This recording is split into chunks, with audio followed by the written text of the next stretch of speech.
thanks.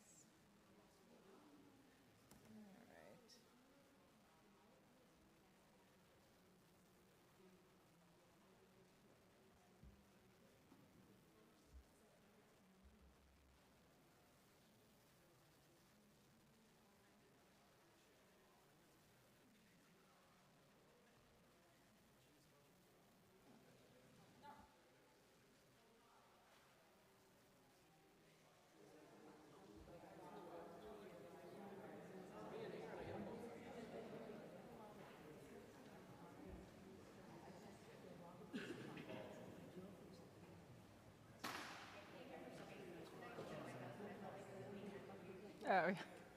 Funny.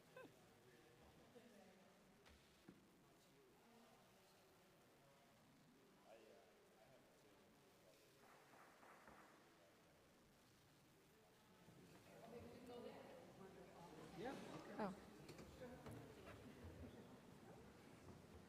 Actually, I'm going to give it one more minute. Sorry.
Yeah, I'm going to wait one more minute.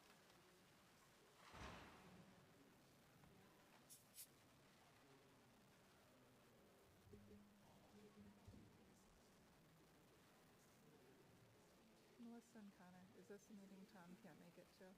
He's not. Is this the meeting Tom can't make it to? You know, or I should ask Louise.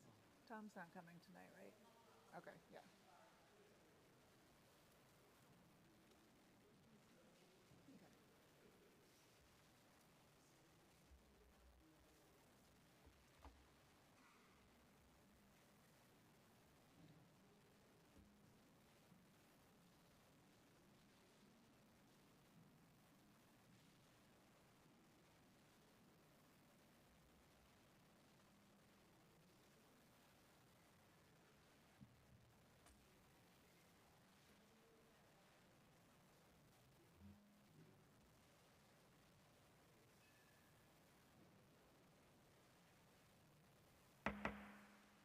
Okay, now we'll get started. Excuse me, good evening. Welcome to the July 9th Planning Board meeting for the town of Braintree. Tonight we're missing Vice Chair Kent, and the other members of the board are in attendance, and so Member Conley will be voting as a member this evening for any applications we vote on. So as we normally do, we'll start with the old new business section of the agenda at 7 o'clock, and the public hearings begin at 7:15. So starting with the items in the old new business, I'll jump to the approval of meeting minutes for June 11th, 2024. Were there any members of the board who had any questions or comments with the June 11th meeting minutes? No? Okay. And with that, I'll take a motion to approve the minutes. Motion to approve? Motion by member Sirlazzi. And do we have a second? Second. Second by member Conley. All those in favor? Aye. Aye. Any opposed? Okay. I'm abstaining. Okay. All right, so we've got four yeas and member Conley abstained. Thank you. All right, and we will go to the approval not required subdivision plans. Director Santucci Razzi. Madam Chair, if I may, there was a report prepared for 460. There was some plan deficiencies. Attorney Johnson is working with the surveyor on getting those items corrected. We also have an endorsed extension on the 20-day period to sign, and that goes through, get us through, the next meeting. The 110 Hancock Street, 1517 Myrtle Ave is a plan that qualifies under the 81L exemption. However, the lot is pretty deficient, and in subdividing and putting these two buildings on separate parcels, the commercial site will now need some variances for setbacks as well. So Kyle Johnson is on that one as well. He wants it to be clean and neat. So we're going to switch gears and work on getting him to the Zoning Board of Appeals. And once that gets all buttoned up, then we'll endorse under the 81L exemption. Thank you, Madam Chair. Okay, thank you, Director. So Yep. we'll table those, and are they going on the August agenda, or do you expect that they'll be on the I'm September? hoping they're ready to go for August. Okay, okay, great, thank you. And the next item in the old new business is the request for as-built approval. Has there been any update on that one? We do have an update. I am waiting for Weymouth to endorse the MOU. So it was a condition of the approval for the Landing 53 building. We vetted the MOU through KP, and I was just following up with Weymouth. Mayor Headland is out this week. I believe he had a death in the family. So as soon as we get that signature, I'll have Mayor Joyce endorse that, and we'll be ready to go. I just don't want to leave that hanging, because that's something that just falls apart and never gets done. And it's an important piece of maintenance for the trail that gets down to the canoe launch there, at the Fall River. Okay. Thank you, great. Madam Chair. Thank you. And so that one will likely be the August meeting as well? Hopefully, yeah. Okay. Yep. All right, thank you. And while we have a little bit of time before the public hearings open at 7:15, I know there was some update on the master plan being finalized. Is that anything that's ready to be discussed at this point, or I think it was the final website? 2 weeks ago, Connor and I were at the department head meeting, and we did a little presentation on the plan itself and the implementation piece. And all the documents are ready.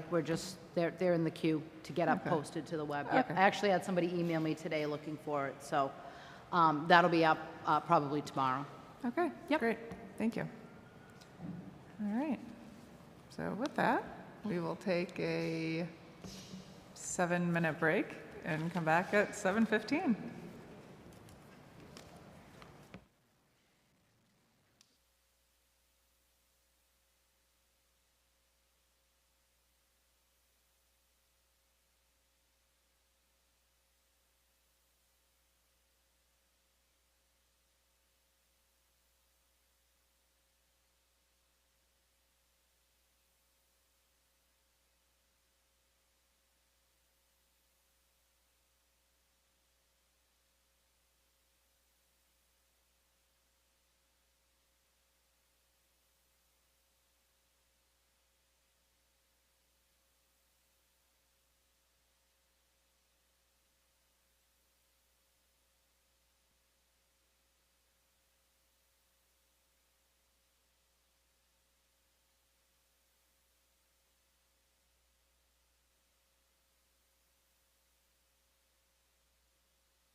Okay, it is now 7:15, and we are back on at the planning board meeting for July 9th for the 7:15 public hearings. And so these are public hearings. We'll hear from the applicant, the staff, and anyone in the public who has comments or questions on the applications. The first item on our agenda is for 375, 379 Granite Street, Planning Board File 2410. And Assistant Director Murphy, could you please read the legal notice into the record? Yep. Notice is given by the planning board under the provisions of Massachusetts General Law, Chapter 48, Section 11, and the Braintree zoning ordinance, Chapter 135, Article 5, 6, 11, and 12, that a public hearing will be conducted on Tuesday, July 9th, 2024 at 7:15 p.m. in the Braintree Town Hall. The planning board will consider a grading permit application from the applicant, Hank Dung. The applicant is proposing to cut and fill in excess of 2 feet, export approximately 1,922 cubic yards of fill, in addition to disturbing approximately 20,600 square feet of land in support of the construction of 2 single-family dwellings, along with a common driveway and drainage improvements. The property is located at 375/379 Granite Street. It contains a total area of 35,152 square feet, is zoned Residence A and Residence B, and is shown on Assessor's Plan 2042, Plots 6 and 6H. Thank you very much. And if we could hear from the applicant, please. Good evening. My name is Sean Hardy, professional engineer with Hardy and Mann Design Group in Weymouth. So the existing site was subject to a subdivision back a few years ago to create these 2 buildable lots. It was an existing larger parcel with a home to the rear. There previously had been a house on the site that had burned a number of years ago. So that Form A created that Lot 6, or what we show as Parcel B in the Residence A zone, contains about 20,000 square feet. It created a second parcel in the Res B at about 15,000 square feet. So that's the one in the front. So that was done in order to propose 2 single-family residences. The topography of the site it's generally pretty steep. It's about elevation 140 in the rear, and it slopes down to about 114 or so in the front down by the street. So there's a significant amount of grade there. USDA soil conservation maps listed the soil as urban land, so we did a number of test pits out there to determine that the soil was a sandy loam and the groundwater is consistently, as it comes down the slope, at about 4 feet. Proposed is 2 single-family residences with one common shared driveway. And in order to mitigate, obviously, the increase in impervious area, we're proposing the roofs to be discharged to a series of Cultec chambers, as well as to collect the driveway and a trench drain to a larger Cultec system down the bottom to prevent water from exiting the site. Generally, it is a cut site, so there will be export of fill at about 1,900 cubic yards, and the square foot of disturbance is just over 20,000, almost 20,600 square feet. No contractor has been set yet, so establishing where the material was going to go, we can't do. Odds are it's going to be a local contractor. And we did receive comments from staff regarding traffic and truck stacking, so we understand that the report's going to need a little bit more information. The plan is probably generally going to be to use the existing common driveway shared by the other residents, and there's another single-family residence over here, and that's all currently held in common ownership with this owner. So easement-wise and access-wise, it's something that probably makes more sense than trying to get in and out while they're creating this hill and doing that. So that's generally the presentation. Like I said, I know staff had comments, and I don't know if anyone has questions. Okay, thank you. Assistant Director, is there anything else you want to add at this time? Yes, I may to the board. Staff did make comments in regards to the applicant's proposal under Article 12. Mr. Hardy has touched on some of those comments. One comment that we did have was on the landscaping of the site. Several years back, this was the Kelly property. Unfortunately, it was condemned by fire and thus torn down. Mr. Dung bought the property, further subdivided the property to create 2 buildable lots there. And during this time, there has been some vegetation removed, and staff is looking to meet with the applicant on site, walk the site, see what is removed, and hopefully Mr. Dung can come up with a replanting plan and then also a landscaping plan for the August meeting. Comments? Okay, great, thank you. And see if any members have any comments or questions. Member McCamey? Thank you. Mr. Hardy, how's the shared driveway going to work? Well, it's a shared curb cut, but when you come in, this house, there's a turn and we have a parking area here that is available for them. They can maneuver in there. It's wide enough for two-way travel, but then the house further up, same thing. You come up, you park in this area and there's a turnaround to be able to maneuver. They both have garages. So it's just going to be a driveway easement shared. Okay. And then they'll figure out the taxes and all that? Yeah. Okay. I mean, an easement, whoever's property it's on, you pay the taxes. The easement is, it allows you to use it, and it's settled out that way. Sure. Okay. And currently, are there any drainage issues on the property? Well, now it's given the elevation changes and everything. We didn't really see that evidence of that. I think because I think it's also a state road that it didn't give any evidence that that was coming out. I think the state would say something. Possibly over here, there's a little bit that it jumps over the driveway and gets into a low area next to the driveway, but I don't think it makes its way out and causes a problem. I haven't seen that. Right. And you mentioned you didn't have a contractor yet, but do you actually have a plan of what the property will look like once it's excavated and the design of the homes? Is that all planned out? Or? Yeah, that's in the works. So there are two buyers that have agreed for each of these houses that our layout is what it's going to be. That, we took those rough beginning architectural houses and put those footprints there. And this grading is what the site will look like when we're done.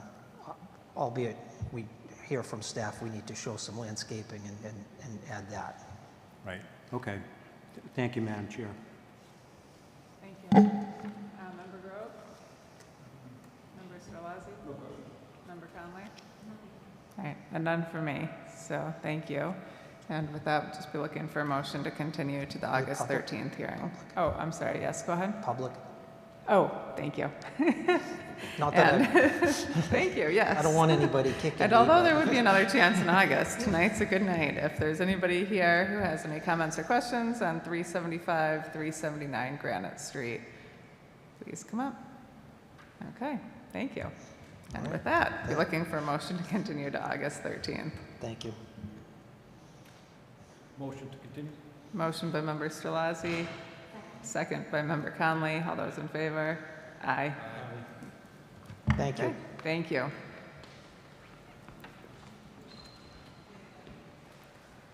All right, and next on the agenda is 9 John Paul Circle. This is Planning Board File 2405.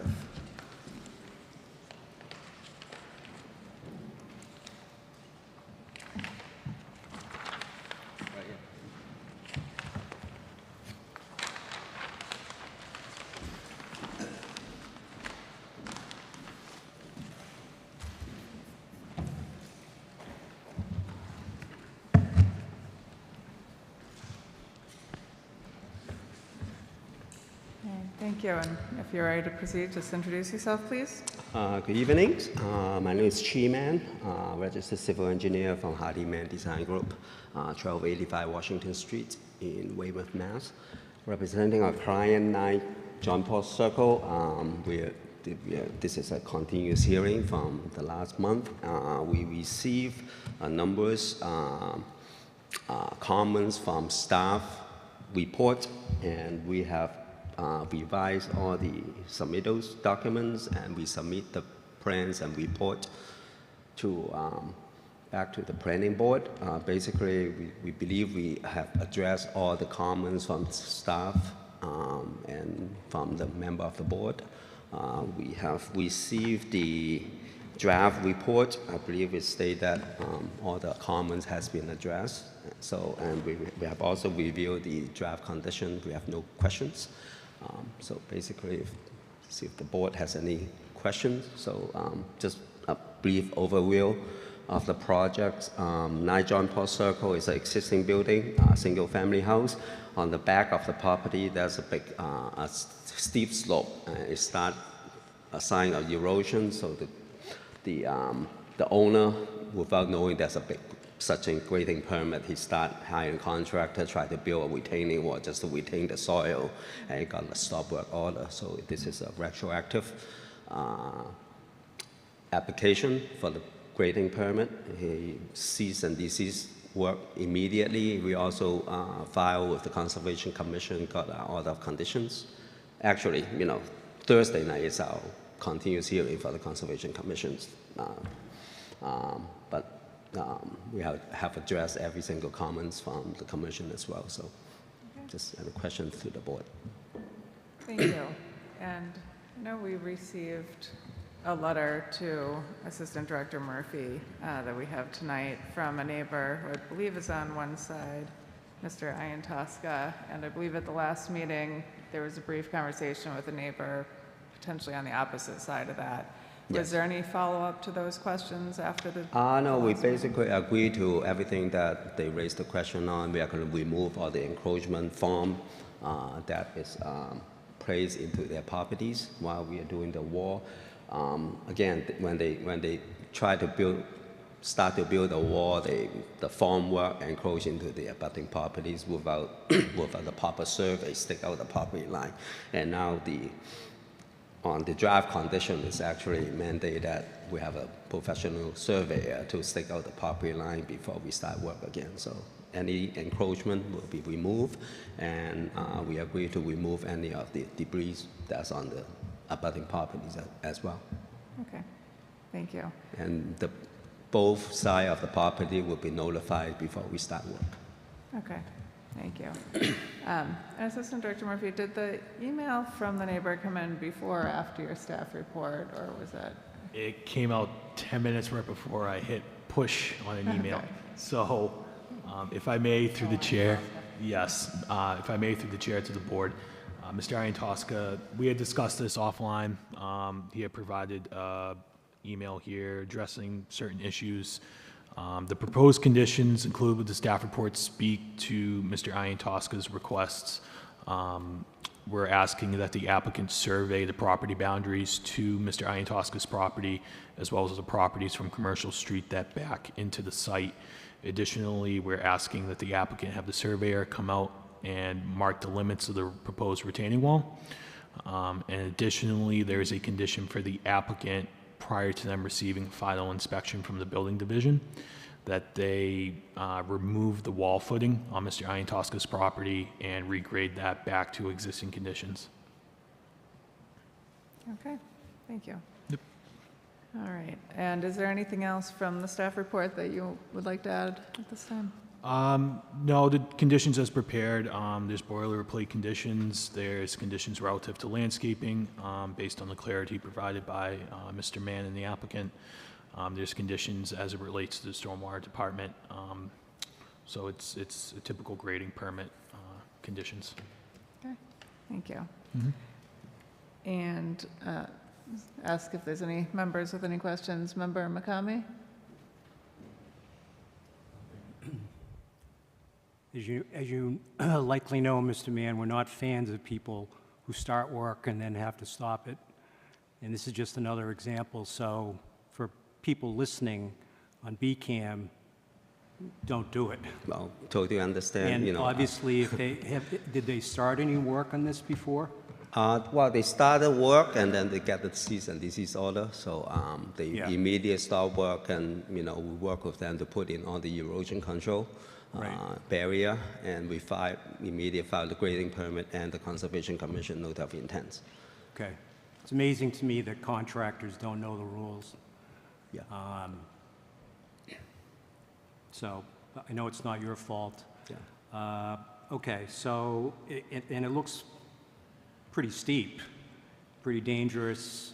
Yeah, Which is it's why, actually you know, eroding, so we want to Exactly, get which it is why going. they have to go through the process. Yeah, okay, thank you. Thank you, Madam Chair. Thank you. Member Grove? Member Strelazzi? No questions? Member Conley? I did have a question on condition 6. I believe the date needs to be adjusted there, that the activity needs to be completed. I believe it would be January 2025. That's all. Thank you. And is there anyone from the public here on 9 John Paul Circle? Okay. All right, and I don't have any additional questions besides those that I asked. So with that, we're looking for a motion to close the public hearing. Motion. Motion by Member Strelazzi, Second. second by Member Conley. All those in favor? Aye. Okay, and a motion to enter the correspondence list through June 11th into the record. So moved. Motion by Member Conley and a second by Second. Member Strelazzi. All those in favor? Aye. Okay, and then that, we're looking for a motion on the application itself. We have a staff report suggesting a motion to approve with conditions set forth in the report. Madam Chair, can I just, given the fact that you received that email late, is everything contained? So through the chair to Member McCamey, I altered the report after his email, and what he asked for is reflected within the conditions. Thank you. Yep. I'll move for positive endorsement of the grading permit application for 9 John Paul Circle, Planning Board File 24-05. We have a motion by Member McCamey and a second by Member Grove. All those in favor? Aye. Okay, thank you very much. Thank you.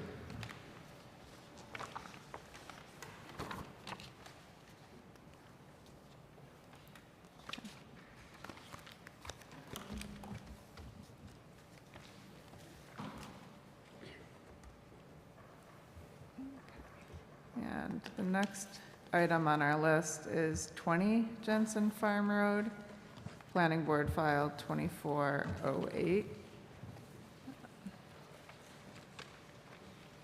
Madam Chair, I believe Chi is here, excuse me, Madam Chair, I believe Chi is here. No revised materials were received for 20, and I believe he's going to be requesting a continuance on the spot this evening. Okay, thank you. Yes, again, for the record, my name Yes. is G-Man from Hardyman Design Group. Unfortunately, our client is out of the country, so some of the questions that is some historical information that I don't have, I can't get the answer. So we didn't have time to revise the plan. Actually, most of the comments have been addressed, but you know there are certain items that I cannot answer without consulting the client. So the plan has not been, the revised plan has not been submitted. So we request a continuous hearing on this matter. And are you requesting a continuance to August, or do you expect to need longer than that? August. Okay. All right. With that, I'll be looking for a motion to continue to August 13th. Motion to continue to August? Okay, motion by Member Strelazzi. Do we have a second? Second. Second by Member Conley. All those in favor? Aye. Thank you. Okay, and the next item on our list is 30 Jensen Farm Road, Planning Board File 2409. And Mr. Mann, if you want to just introduce yourself again for the record. Again, my name is Chi-Man from Hardyman Design Group, registered civil engineer working on this project on behalf of client. So just go back to a little history. Number 20 and number 30 Jensen Farm Road jointly, they built a retaining wall right at the property boundaries, and the wall exceed the grading requirement that exceed 2 feet. So we are here to ask on behalf of 30 Jensen Farm Road, the owner, submit a retroactive grading permit to allow the wall constructions that is already built. Again, the work is not 100% done. There's some, soil piles per se, and still sitting out there because they got the stop work order, so they didn't do anything. Just wait until the permit is granted before they finish all the final grading. And by talking to the client, they also take the opportunity to request for building a patio in the back.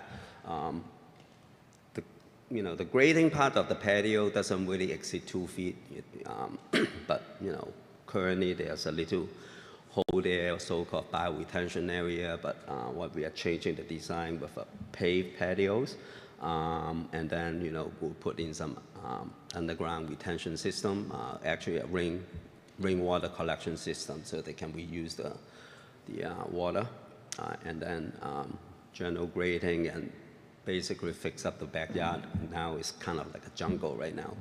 Putting a fence in the area, which they are worried about a lot of coyotes out there right by the railroad track.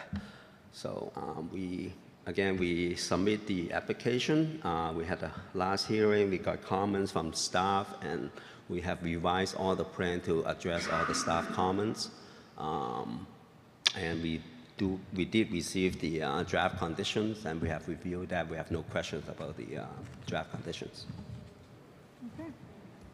All right, thank you very much. And Director Santucci-Rossi, did you have anything else from the staff report that you want to add at this time? No, all of the items that were raised have been satisfied, and the things that needed to be conditioned are conditioned here within. Okay. Nothing further, Madam Chair. All right, thank you.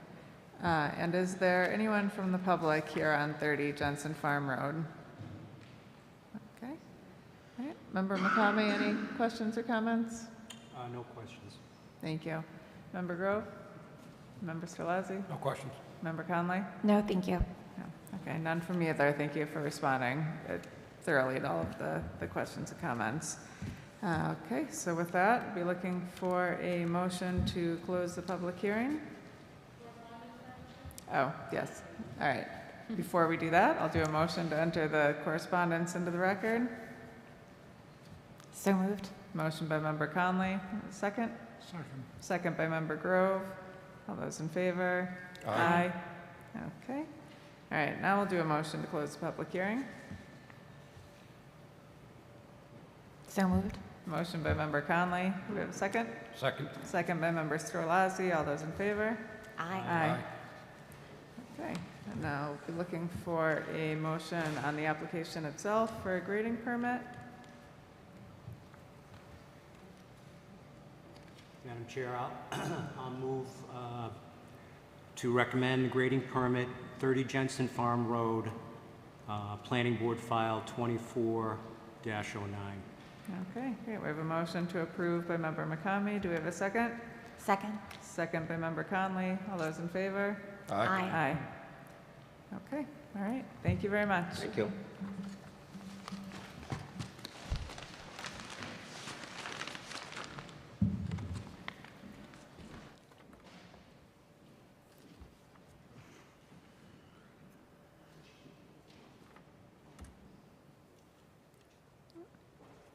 And the next item on our list is 119 and 133 Common Street, Planning Board File 2407.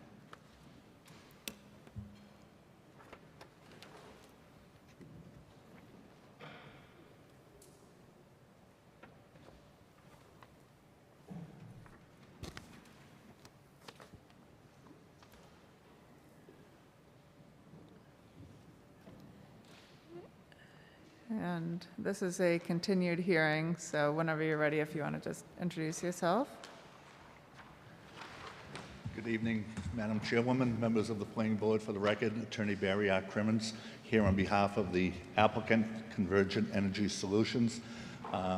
As you will recall, we were here last month on June 11th for our initial public hearing with the Planning Board. Got continued to tonight. We're working on parallel tracks on this project with both the Planning Board and the Conservation Commission, and we're scheduled to be back before the Concom on Thursday night right? Sorry? Oh.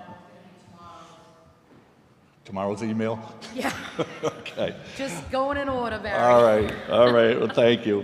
But in any event, staying with this board for the time being, at the last meeting, a couple of questions that came up from the members, mostly I think I could characterize as related to safety issues. And it was mentioned that even the mayor had raised a concern about safety and asked us to reach out to the fire department, the building department, and the mayor's office to provide them with a copy of our proposed emergency safety plan, which my client did do, met with the fire department. It's my understanding from a email later this afternoon that the acting fire chief still has some questions, but I believe we received a copy of the draft decision from the director this afternoon, and that issue is mentioned as a condition to be addressed prior to the issuance of a building permit, that the fire department, police department, and building department all have had a chance to review and approve the emergency response plan. So we are certainly satisfied with that condition of approval, and I believe, subject to being corrected by my client, I think we were fine with all of the other conditions of approval in the draft decision. So at this point, we do have, obviously, my client is here, our project engineer is back here again tonight as well. We can respond to any further questions or comments that the members may have, but as I said, the director was good enough to provide us with a copy of the draft decision this afternoon, and we are satisfied with the terms of that condition. It obviously has conditions of approval in it, some of which need to be addressed prior to the issuance of the building permit, such as, again, the emergency response plan issue. Others have to be addressed as part of the as-built plan process, and once again, we have no issues or concerns with any of those conditions. Thank you for that. And I guess I'll ask at this time, Director Santucci Razzi, if you want to give an update to the staff report based on the... Sure, I'd love to, Madam Chair. So since the last meeting, my understanding there has been some meetings. Mr. Botigi has also been involved, members of the fire department, and I've been in discussions with the acting chief and also our building inspector in sort of putting together this draft decision. The revised materials did come in, and there were some minor questions and things that you can see, follow-up type items. And I prepared the draft approval, and then I shared that stuff with the chief, and he's asked us to hold off, that he, in closing, I would like to have additional discussions prior to approval if possible. And as a courtesy and respect for a peer and a fellow department head, I would be uncomfortable going forward this evening because he has requested this. And he's very, not necessarily concerned, but he wants to fully vet this. He wants to fully understand this. There was some additional requests that he had made of Ms. Henry, and he hasn't received those materials just yet. So I did put together that draft approval. Again, that doesn't mean that the board needs to act on it. It's something to take under consideration. But having received this, and again, it was very late, I shipped it off to Noreen and Amanda as soon as I received it, but I received it at 6 o'clock. It's 6 o'clock today. So with that, I understand that they are, eager to move forward. Connor and I today are we're trying to get a hold of the commission members. They don't have a quorum, so that meeting is going to be continued anyways. So in the spirit of taking the time needed to assist the fire chief in his review, I think that's time well spent. And I can answer any other questions that you have or the board members may have, Madam Chair. Thank you. Great. Thank you very much for the update. And I know we did ask, there were public questions at the last meeting about safety and fire safety and so forth, that we asked people to hold off until this meeting when we had the emergency response plan to look at also. So I do expect we'll have some additional questions from the public. I know I have a couple questions after looking at things. So I think this will provide an opportunity to talk through some of those items and see what progress we can make tonight. So with that, Madam Chair? Yes. Before we get into anything further, I've been doing a little research myself. And one of the things that had come to my concern or attention was noise, and what kind of noise is emitted from the facility. And in my research, it can vary depending on the size, the cooling equipment, what type of transformers and controllers and different things that are there. Our zoning bylaw limits the noise of the receiving land use. Now, this is a residentially zoned area, and so are the properties around it, to 60 decibels. And I would like, and maybe they can't answer that this evening, but if this is going to be more than that, and they're going to, we require that they're in constant compliance with our environmental standards, which is one of the conditions. But I was just curious through the chair to the applicant, if they have any of that information, if they could also talk about that this evening. great. Thank We you. can, if you'd like, Madam Chairman, we can respond to that now, if you Yes, want us that to. would be great, thank you. Okay. Laura? Hello, my name's Laura Bear. I'm the Senior Director of Environmental Health and Safety for Convergent. Spending time in the field, not just during development, but through construction and into operation, I have stood next to these types of units before. What I can say about noise, and I can't give a specific decibel rating on this system, which to my knowledge, we're still in the siting phase, has not been fully electrically designed. When the cabinets are all open and everything's running full tilt, it can be difficult to have a quiet conversation with someone that you're standing right next to, but it's definitely quieter than a neighborhood restaurant. When the cabinets are closed and not everything is running full tilt, the noise from 50 to 100 feet away is almost negligible. And what do you mean by cabinets open and closed? Is that something that happens, or are they always closed? Or? A lot of times when I'm on site, it's because there's some maintenance happening that has an electrical safety concern, not necessarily for the public, but for our maintenance techs that are on site. So that's the type of work that I have witnessed, but that is not normal operation, to clarify. Okay, thank you. And that was one of the things that I saw when I was looking at what some other towns and cities have done with these applications, was requiring a noise study or a reading after it was put into place to confirm compliance. And would that be something that would be agreeable? I don't see why not.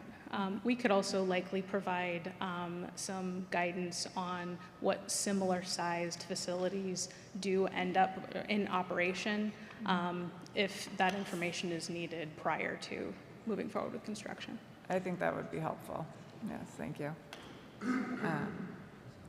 Yeah, and just, I guess, while we have you up there, a couple of the other things that I had seemed to come up as recurring themes were a decommissioning plan and a plan for abandonment when it stops being used, training for local first responders, and some sort of drainage stopping point if there's a fire being put out, that there's a severable storm drain or something else that can keep any contaminated water from going into the water system. So those are some of the questions I'll be asking. I don't know what else will come up, but I don't know if you want to. That's fair. I can answer at least two of those. Okay. I am not certain of our decommissioning plans for this project. I can give maybe some information in general about what decommissioning looks like, but we're still in the siting and design. I don't have specific plans. I don't know if that's. Yeah, I mean, they're not. Yeah. For the stormwater question, so just best practice on the batteries, and if there were to be an emergency which led to a fire at site or in the battery cabinets, it's best practice not to use water directly on the units.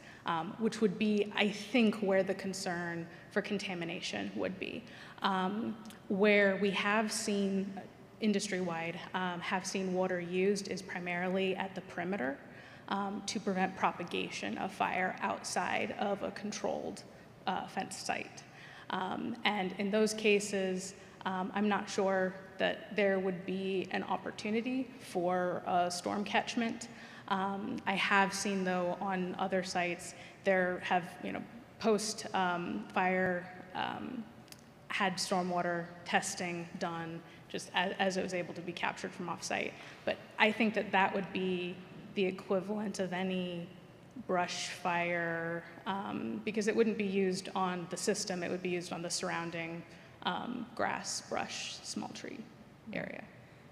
Right, and I saw in the response plan that repeatedly, don't use water, don't use water, Yes. don't use water. But I guess the question is, how does that work? When you see, I mean, is it your practice in towns when firefighters go out there that they know enough to not use water, which is sort of what I would think is somebody doesn't know very much about fires. So I do think I and went a little initial bit reaction. out of order because one of the questions was on ERP training. So yes, that is, I think, maybe counterintuitive to a lot of what we think about in firefighting and fire prevention. Obviously, it is, I don't want to say not the norm, it is the industry standard. Almost all manufacturers and vendors that we work with in their manufacturing specs identify this is how you handle a fire. This is, best practice, not to use water directly on the units, not to use water on the batteries. NFPA 855 often requires water near or on site, and this is, I think, more for rural sites that don't have a fire hydrant nearby.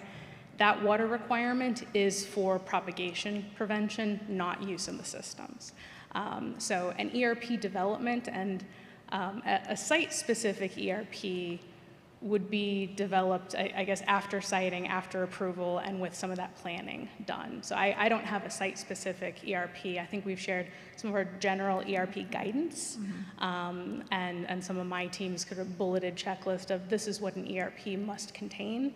But the ERP for this project would be developed during construction, prior to moving forward into any installation phase. But I would expect that to be not at this point in time. Okay. Yeah, and it sounds like a couple of, at least a category will get flushed out with the fire department and some of those meetings that might happen.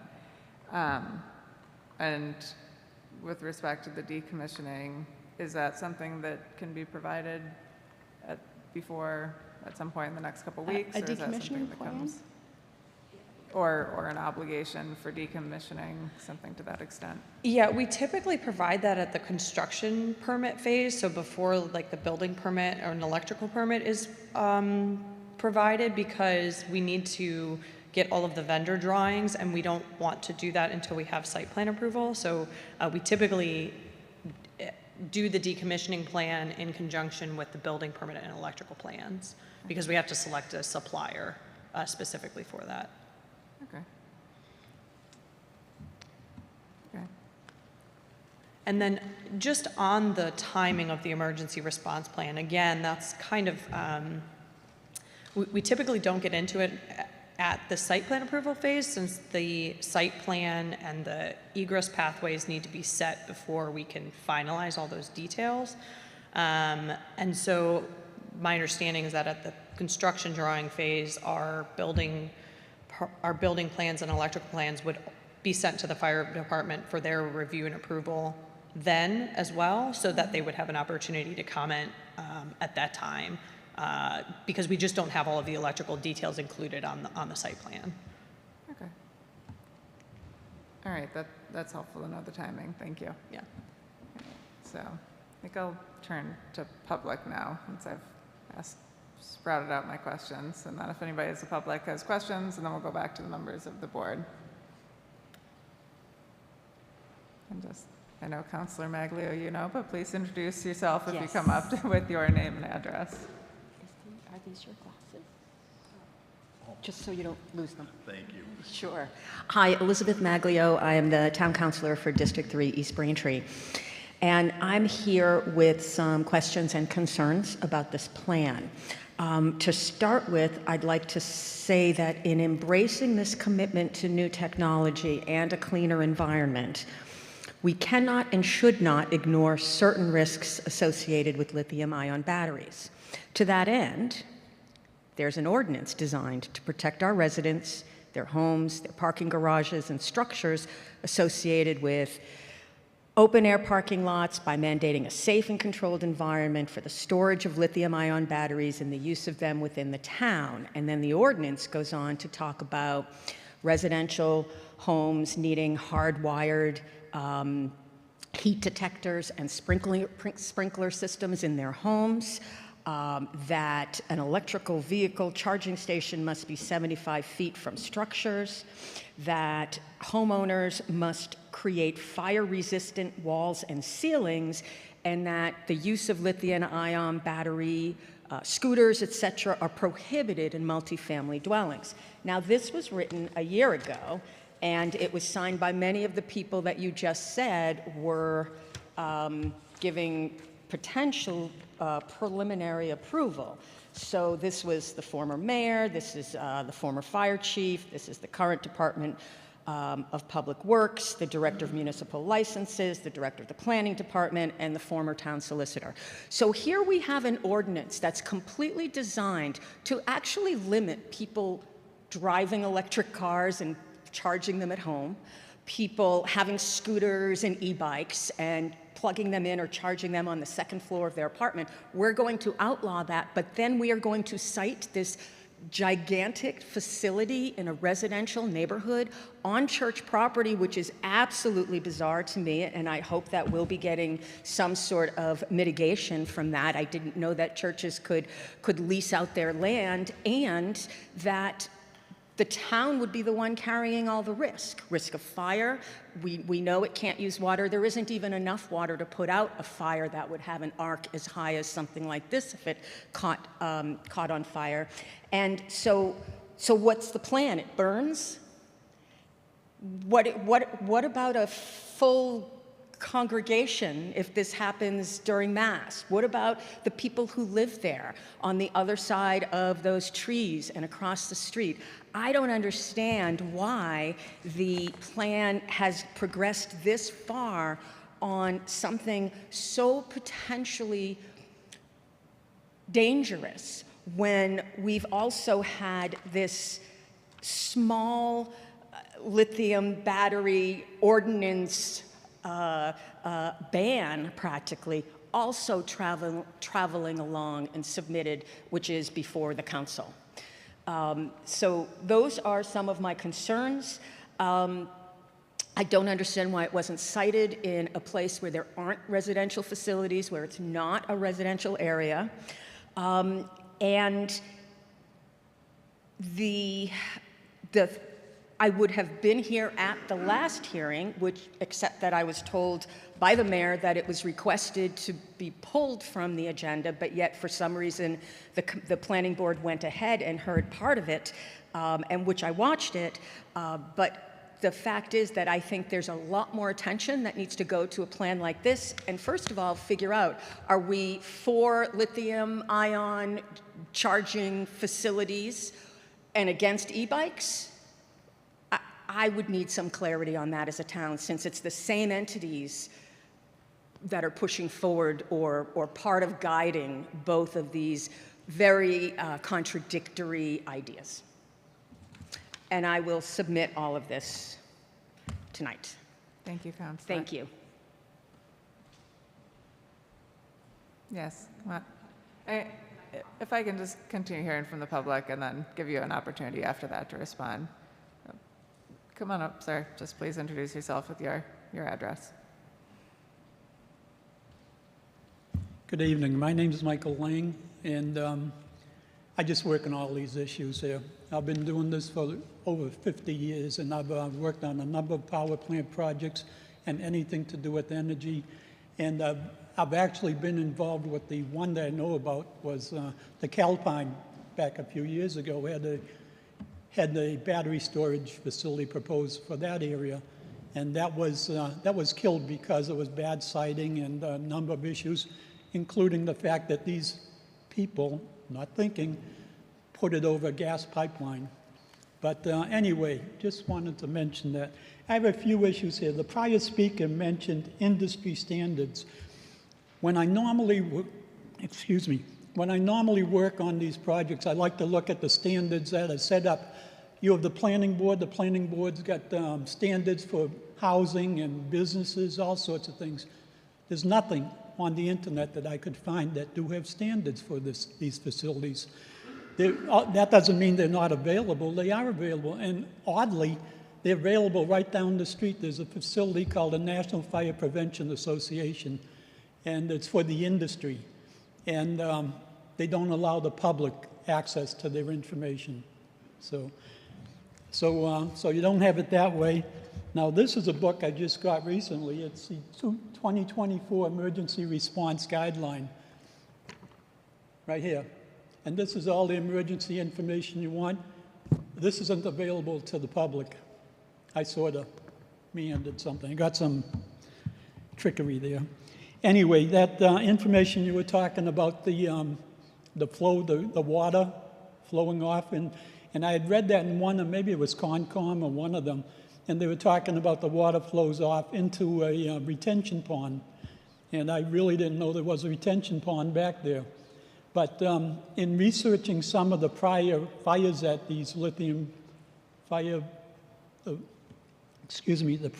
lithium fires that I've researched, there was a concern about the fire water seeping into the ground. And that's why I had mentioned it in the letter I sent you. I think that's got to be researched. You got to find out where this is going.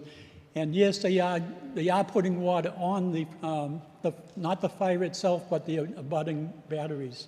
So there is water that's flowing out there. And when these batteries catch fire, they emit gases. And the gases will get all over these things. So when you're spraying down the abutting batteries or the ground around the area, yes, you're washing all this stuff into the retention pond and into the ground.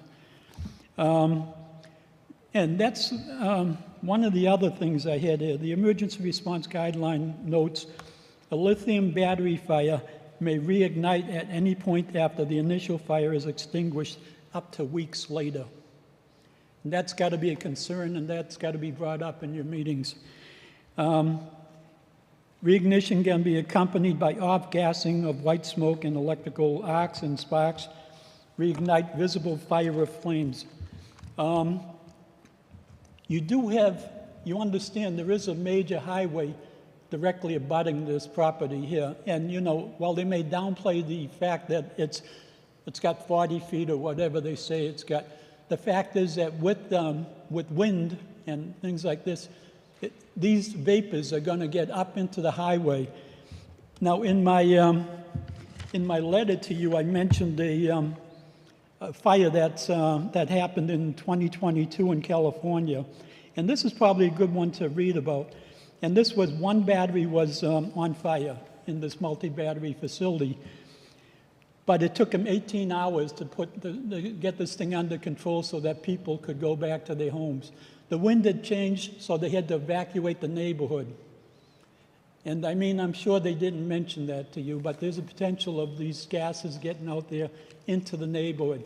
Yeah, last time we were here, they said they can just close their windows. That's really not good. I got a 100-year-old house. It just comes through the house anyway. But anyway, these are some concerns you should be looking at. And I am really upset about the fact that you had mentioned the emergency response guideline or the emergency response meeting that you're going to hold, and the public doesn't have access to it prior to your meeting. And I'd like to see the public here prior to that. That's what I do. I read this crap. And so I'd like to see the public, the emergency response, if you would, prior to this. Thank you very much. Thank you for your letter and your comments. Is there anyone else from the public who has any questions or comments on this application? Yes, Counselor Mac, yes. I got bad memory. This aging thing is really stinks. And my big concern is that in looking at the specifications for this facility, I'd like to find out if this is too small, because if you look at the website for this company, really look at the website. It shows all these facilities that they built, and every one of them is in a large industrial complex with a giant buffer zone all around them. So I just wanted to mention that you really have to look at site, get some specifications on how big the property should be and how big the buffer should be. Thank you. I apologize for coming back. That's okay. Thank you. Counselor Maglio, did you have another question, point? Please forgive me. I misspoke. I don't want to characterize this memo as having been from all those people. They were all CC'd on it. It was from the Braintree Inspector of Buildings Code Compliance, and it mentions meetings and consultations with the fire department and with other town offices. But for example, Director Santucci-Rossi was CC'd on it. It wasn't from her. So, and that will be clear when I give this to you, which I will do right now. Thank you. Thank you.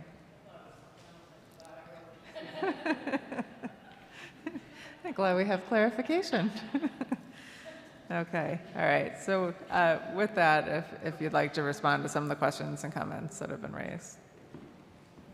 So, yes, I would like to respond to all of these items. I do want to take a step back and just reiterate that while I know this is a newer technology, this technology has been around for a while. It is a proven technology, and while it's new to this community, we have been doing this for, the company has been doing this for over 12 years, and we do have a proven track record, and a fire is not the intent of this system. And so it is not the goal or not our hope for this project. Our hope is that these things get built and that a fire never happens. And the reason that we develop the emergency response plan is so that we know what to do in case of an emergency, but we do not anticipate that happening because of all of the systems that we have in place to monitor and make adjustments to the batteries throughout the life of the project. So I just want to kind of set the tone that, you know, it is a concern,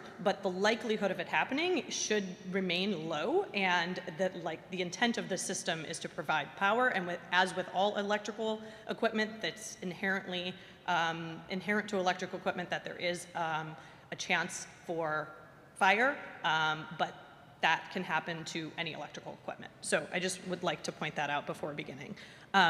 In response to the Councilwoman's comments on the zoning ordinance, I did speak to the fire department about that zoning ordinance specifically, and the way that zoning ordinance is structured is mostly to allow for people to get out of those homes in a safe time if a fire were to happen in their home. The difference here is that there's no inhabitants at this site, so there's not the same precautions that you have to take with firewalls and separation distances in homes, because there's no one that needs to evacuate this facility if a fire were to break out.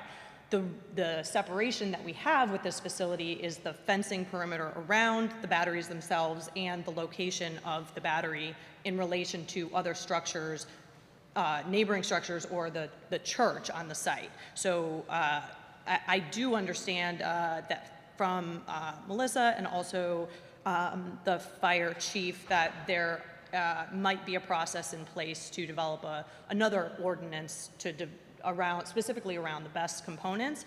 But I do think the zoning ordinance that's in place is mostly geared towards residential structures in order to get people safely out of those buildings. Also, in response to the Councilwoman, there is already a battery in Braintree. So this is not the first battery to be installed in Braintree. Bell does have another battery in town. It is not owned by Convergent or operated by us. I'm not sure who operates it for them, but I do know that there already is a BESS facility in town. In regards to the standards for the emergency response plan, I can provide I'm sorry, I forgot your name. Mike, as Mike mentioned, the NFPA guidelines, which are the fire safety guidelines that are national, you know, we would be happy to print those out for you. I do understand your frustration that they aren't available to the public. They like to make people pay for these standards, and I don't think that's the right way to go, but yeah, they aren't available to the public, but we do have access to them. Okay. Yeah, but we could provide all the standards that we follow as part of our emergency response plan and just reference the code numbers that that we're speaking about. So it's not just this nebulous language of, you know, industry standards. So we can provide you with those specific standards that you could reference then and look at what we're talking about. There's a lot of specific NFPA guidelines as it relates to batteries and transformers and how you make the connections. So there's a ton of different guidelines that we could provide you with if you would be happy to read them. In relation to the fire, water, and like contamination concerns, again, like this is in a emergency situation only, and my response to that is really, we would evaluate that and do testing if an event happened. So there's not much you can do to prevent water runoff on a site, like especially if it rains. I'm not going to say like, oh, we will absolutely prevent all of the water from ever getting off site. But what we can do is test that water, and if there are issues, then put up barriers that would prevent that water from continuing down into like this wetland area that is of a concern that would then get into the water supply. So we really would monitor and work with like the hazmat officer of the town to determine like what testing needed to be done if an event were to happen. And then the fire that Mike referenced in California, I'm not sure what fire that was. That I just wanted to be clear that that was not a fire that was related to Convergent. I think that's a different event that he is referencing, but that was not anything that was related to Convergent. So I think that addressed all of the concerns there. Okay, thank you. And Anyway, that was in relation to that California fire, was a lithium battery storage I'm sorry, facility. Mr. Lang, if you could Oh, I'm just direct sorry. it to the microphone. It's okay if you come up and speak again. I just want you to direct it to the microphone Thank so you. we can pick Yeah, it up. Mike Lang, I'm back again. Anyway, that was a lithium fire facility. And by the way, all their facilities, like I said, they're huge facilities. The ones on their website. So I would ask them if they can punch up maybe a couple of small ones that you can compare them to. As far as the water thing, this is information I got from researching all these fires that did happen. One of the things I did find out in that guidebook that I have is that they mentioned that lithium batteries are the same, whether it's in your computer, or basically the same, although the output, the final output is different. It's still a lithium battery. It's still a lithium battery that catches fire on your lap and things like that. So I mean, put in perspective, they do catch fire. There's a whole history of fires. And I personally, I know I had been to the facility up at Bell. Bell gave me a tour of this thing too. And I trust these people. These are good people. They know what they're doing.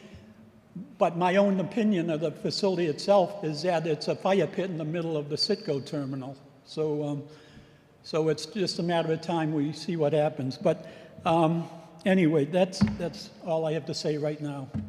Okay, thank you. Thanks a lot. All right, well, thank you. So with that, I'll turn to the other members' questions and comments. Member McCamey? Yeah, thank you. I think at the last meeting you mentioned that there were 2 incidences on Convergent properties. Just a follow-up to that, are those the only 2 incidents you've had in 12 years? Yes. Yes, sorry. Those are the only 2 incidents. Okay, good, thank you. And the other question which I asked was that since this is on church property, and you're going to be paying rent to the church, does this impact their tax-exempt status? Yeah, I spoke to the church about that. They did not seem to have any concerns about that. I'm not intimately involved in the church's tax records, but they did not seem to have a concern about that. Charlie Seremenitis from the church could not be here tonight. He's in Greece, but he didn't seem to have a concern about that. Okay, well, it's not really up to them, it's up to the IRS. Right, You don't right. want to, you don't want I to go down can't- that road. I unfortunately, I can't comment on Yeah. that. Yeah. Okay.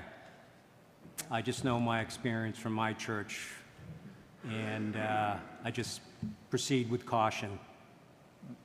If I could just add to Amanda's comment, as we said, we don't represent the church, so we're not intimately familiar with their finances. But I think the fact that they're a nonprofit in and of itself does not preclude them from getting income, whether that's rental income or otherwise. So the mere fact of their getting income is not in any way a violation of their nonprofit status. But beyond that, I probably shouldn't comment any further because, as I said, we don't represent the church in this matter. No, I understand that, Yeah. but since they do receive income unrelated to their tax-exempt status, it could potentially have an impact. So I was just curious. Yep.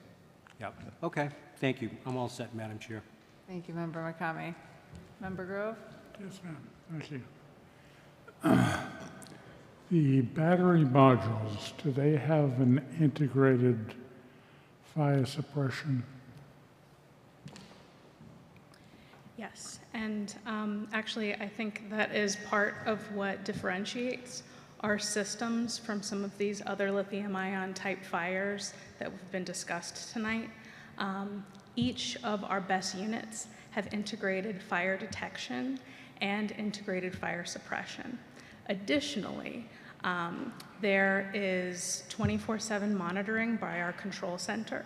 I get their reports 3 times a day at each shift changeover. That monitors, in addition, any state of charge, electrical voltage, and current. It also monitors temperature in the units, all of which are precursors and help us detect possible problems and head off anything before it gets to fire detection and fire suppression. So in terms of the layers of controls that we have, the fire suppression and detection is sort of at the end of the chain, if that makes sense. Thank you. I'd also be interested in seeing an overlay of the maximum impacts from different kind of events in terms of fire or explosion or gas. So a lot of this, I think is, I don't want to say a bit premature, but we will complete those emergency response plans, which don't just cover fires, but cover other potential incidents. And that is a more collaborative effort as well. Once we identify the site and have site planning and our electrical drawing is completed, we'd be able to identify ingress egress concerns, kind of on the low tier of emergencies would be trespassers. It includes more than just a fire response. It's an emergency response plan for multiple different types of emergencies. So I hope that would be able to answer some of your questions, but I don't have that at this stage. I know you don't have it at this point. I'd like to see it, though. Okay, that's fair. Because I'd like to see how many homes were impacted and if what the impact is on the roadways and so on. Thank you. Thank you, Member Grove. Member Sterlazzi? I'm just going to follow up on the suppression. Does that have any impact on the environment, the chemicals that are used to suppress the fire or anything? No. I would have, I guess, a caveat or some concern if the fire suppression was being used at the same time as water, where the foam and chemicals could then be a part of runoff. But to that point as well, part of our best practices, and not just our ERP, but also what I would anticipate the city or county fire would include is hazmat monitoring in the event of an incident. And that's typically not something that we stand up. There are conflicts there. We typically would do third-party monitoring or defer to the city for their monitoring for any potential contaminants that will be airborne. That's it. Thank you. Member Conley? Yes, thank you. A lot is asked of Common Street, and I think we need to give this very careful consideration for that reason. The size of the buffer zone is a real concern to me, and before I'd be comfortable with any type of site approval, the overlay that Member Grove suggested us seeing, I think, is important within that process, and it's important for the neighbors to see that as well.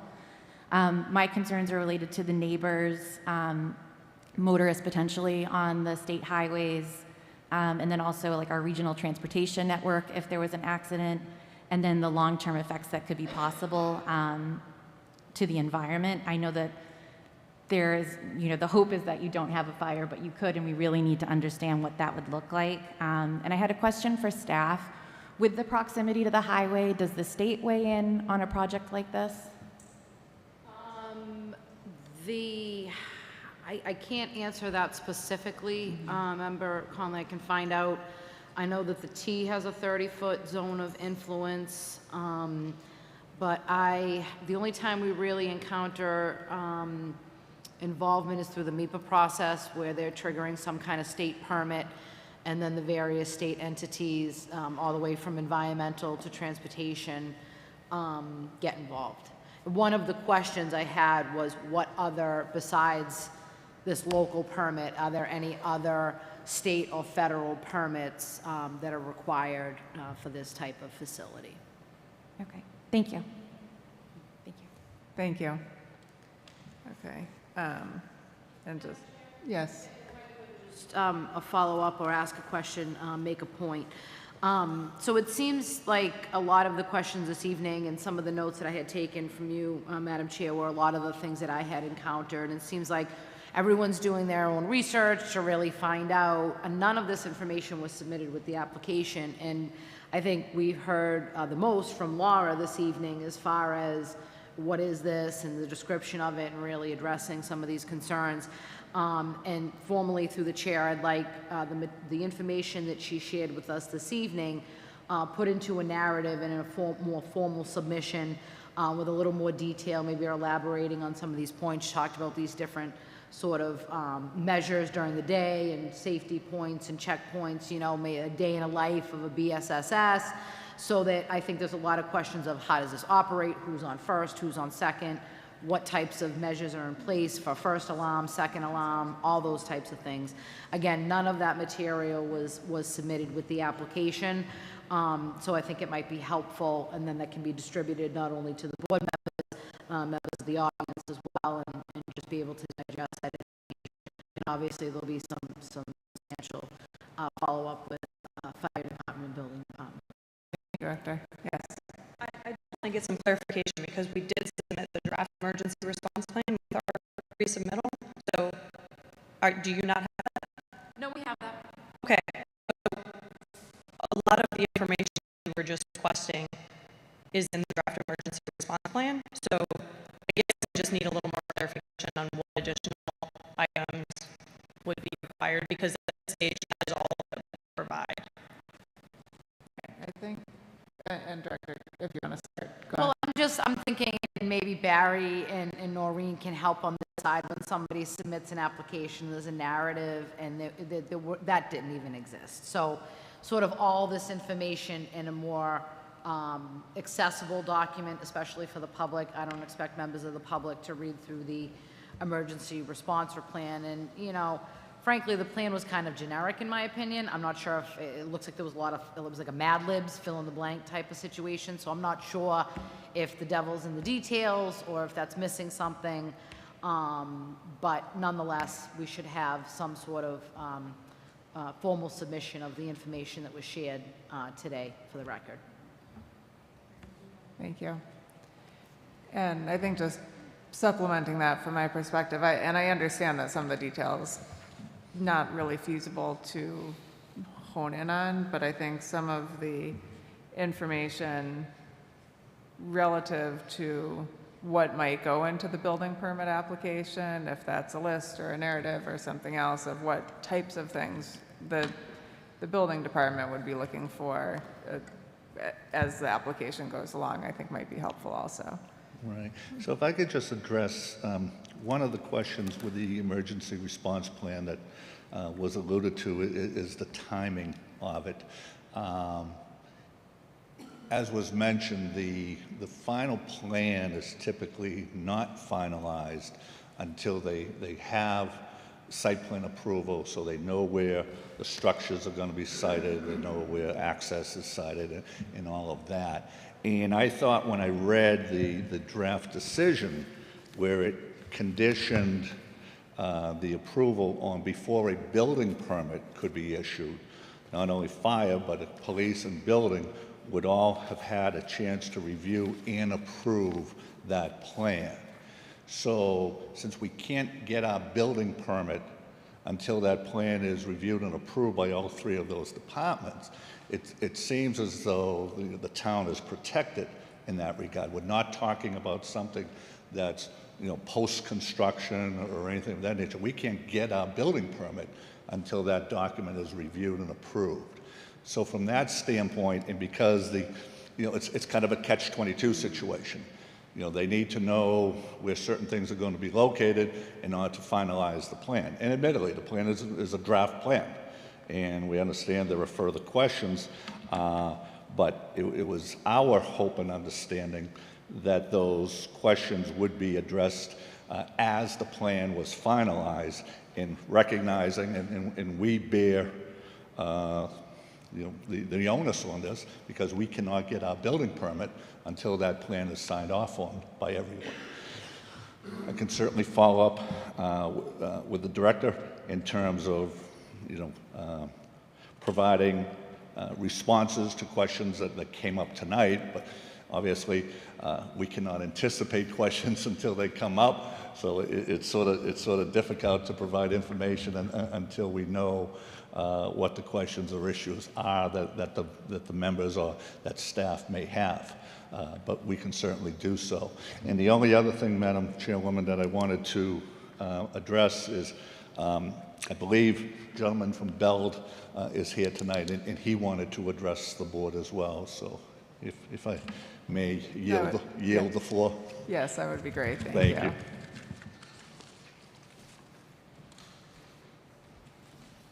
Good evening. I'm Bill Batigi from Braintree Electric. I just want to give you the utilities perspective on all this. The state in 2021 passed a law requiring utilities to be carbon-free by 2050. We have to be 50% carbon-free by 2030, 75% by 2040. What that means is the state mandates us to get all our energy from wind and solar by 2050. In order to do that, they're variable resources. You can't count on them at any given time. In order to do that, batteries have to fill the gap. There are thousands of megawatts of batteries being installed, all lithium-ion batteries being installed all over the country. It needs to be done safely. We have a battery at our substation off Grove Street. It's a 2 megawatt, 4 megawatt hour battery, smaller than this, but substantial. It's been there for 7 years, and it's been running for 7 years. Now, to put in perspective what running means is it is charged and discharged between 2 and 6 times a month to peak shave our transmission percentage. And it runs for 2 to 3 hours. This battery will be operated with the same characteristics.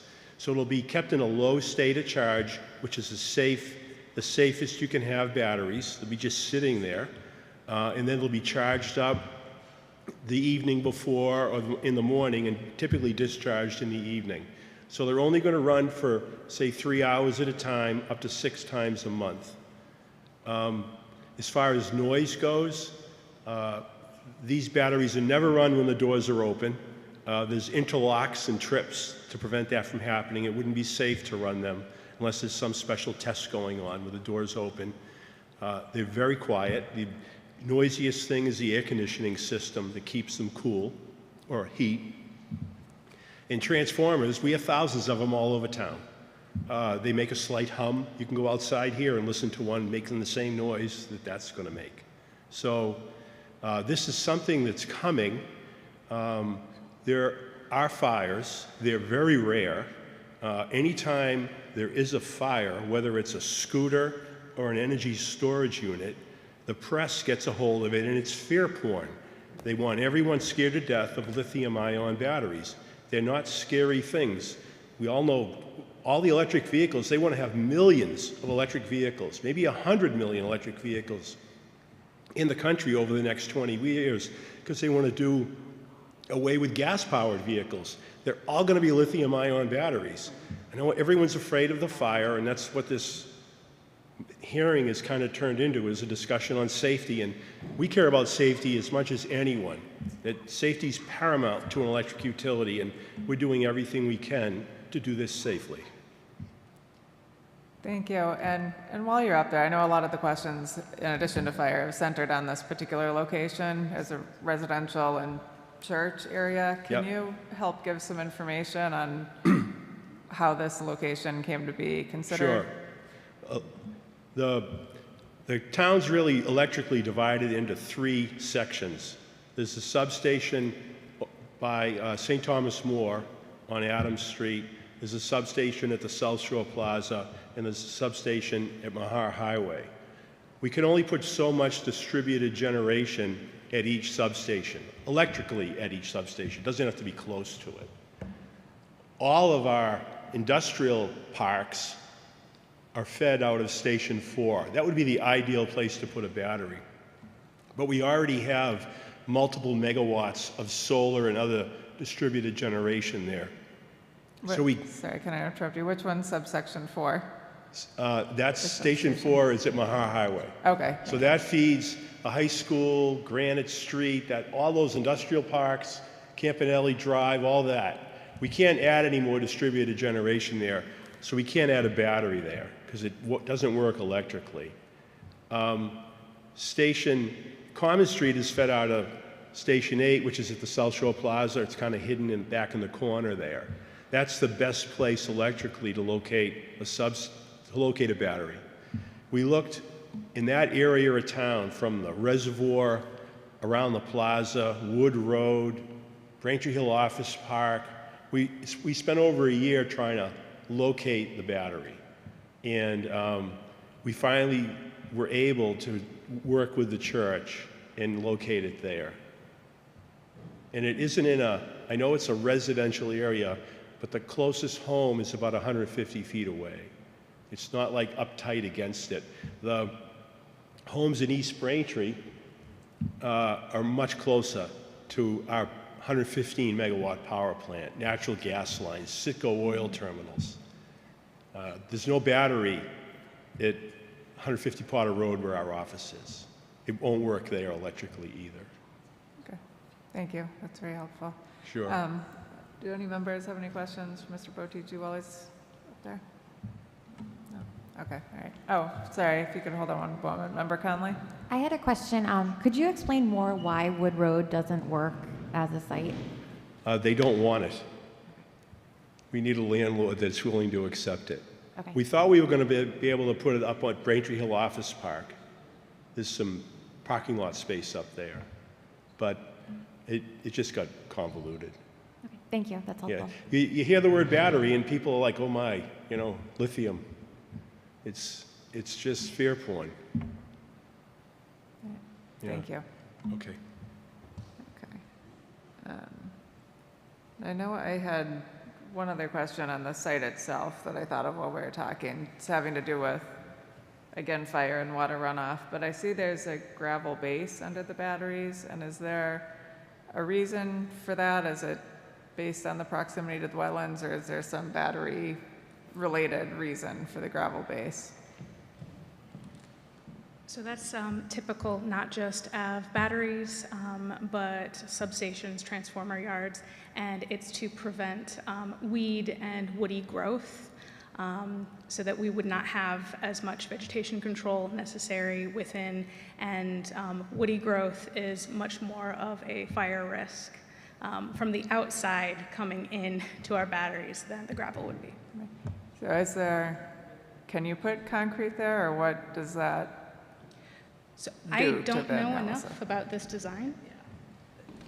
At this site particularly, no, because in order to meet the stormwater regulations for the site here, we could not put all concrete in that area. So in order to meet the runoff requirements, it needed to be gravel.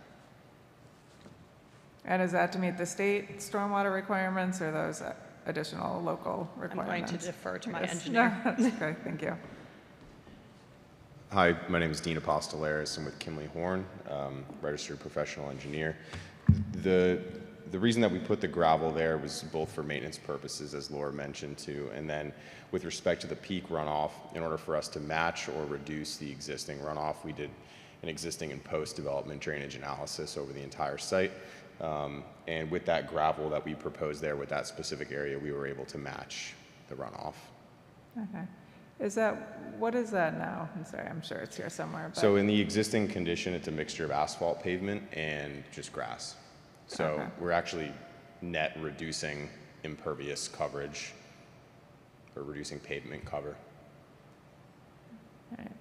So no, they all sort of tie together, but I think from my perspective, I would be happier to see something that didn't let water go through than with some variations on the runoffs. But I understand you can do certain things within the redevelopment standard, but you can't just ignore standards also. We've been through a lot of iterations on specifically the stormwater design here, and this was the one that provided the least amount of impact to the site overall while still meeting the requirements for peak runoff. Okay. And so we have, rate control, we're providing some form of infiltration and groundwater recharge there as well. So we felt it was a just and appropriate design here, given the circumstances and the challenges and limitations on the site. Okay, thank you. Yes. Comment that I forgot to mention earlier. So and again, to your point, we're balancing safety, siting, conservation. They are right at the 25 no disturb. And there are some plantings they're proposing, I think it was 17 red cedars or red maples, in between I'm calling it the compound, in between the compound and the 25 no disturb, which is essentially a very dense wooded area that goes all the way to Headland Ave. And what I planned on talking to Conservation about on Thursday, which I will now do in August, was potentially planting those 17 trees elsewhere on the property in another area in close proximity to the resource area. I also spoke to one of the commission members today, and they shared with me that that was just screening. And frankly, there's nothing to really screen on that side because that's the already wooded side. Concerned about adding more trees very close to, there is a decent separation without the trees, and these look like they'd almost be almost pinned to the fence. Just thinking about, new trees, they have to be watered, they don't want water. There's all these things that kind of come up as we, yes or no, and then you go to the next prong on the flow chart and work our way down, hopefully to some sort of favorable decision. But that was something that I wanted to talk to the board about and have you weigh in. I have it here as condition 42, planning director discuss at the hearing tonight. So if the planning board was willing to kind of leave that to the Conservation Commission, and I can talk to them about relocating those. There is an 8-foot fence that goes around the entire compound. I scaled the cabinets at just over 9 feet, so you'll see a little sort of peak over the top. And frankly, the only property that has any views, I spent some time out there this morning, is the house that, and Dean, if you wouldn't mind pointing, that's on Common, that's not where the house is. The house is on Common Street. This house here? Yes. Yeah. So it's there, and I was thinking, okay, we could take these 7 trees and slide them over to their side of the 25 no disturb. This particular property has other things going on and other things in the backyard. So there really wasn't a nice area, and we want them to mature and grow. I am leaning towards, if this moves forward, post-development evaluation of the field, there could be a view corridor from Headland or from the dwelling that we cannot identify at this point where screening would in fact be necessary. But the thought of just sticking 17 trees in between a completely wooded area and the compound, again, it's a waste of trees. So let's find a more useful location, more proper location as we move forward. Thank you. And from my perspective, there's wetlands here, and I'm quite comfortable if conservation is the one to make the decision on the landscaping. But are there any other members that have thoughts or comments on that? No. Okay. All right. So I know you had the draft decision, and we're probably coming here hoping to get a decision tonight, but I do think we need some additional information before we're in a position to vote on it. And so from my perspective, I'd be more comfortable continuing to the August meeting. Right, which I understand, Madam Chairperson, is scheduled for August 13th, I believe. Could I, through you, just ask the director if you have a sense, Melissa, when the Concom will meet next? If they don't have a quorum for Thursday's meeting? Their August meeting is August 1st, and given sort of that we're, coming off of essentially, that's about 2.5 weeks out. And we have some vacations planned. We're down some staff people, so we're not looking. It's very difficult to schedule meetings in the summer. Mm-hmm. So we're not going to be looking to add a special meeting. So that will, no, I was just... That will be August 1st. August 1st. Attorney Crimmins. Yes. Okay. That's their regular meeting, Yeah. the first Thursday. It Okay. happens to be the first. All right, thank you. Yep. Okay. Thank you. Okay. So I guess with that, we're looking for a motion to continue to August 13th. Oh, sorry, before.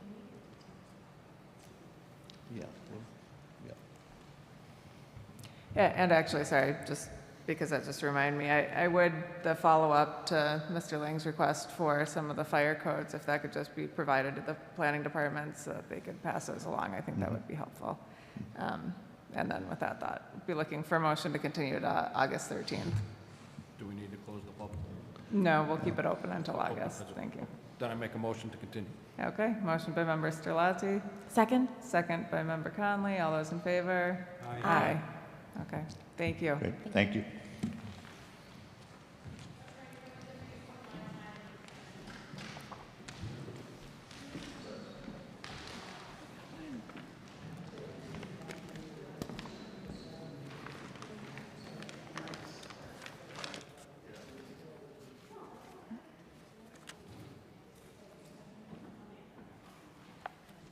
All right, and next and last on our list here is 238 310 Grove Street.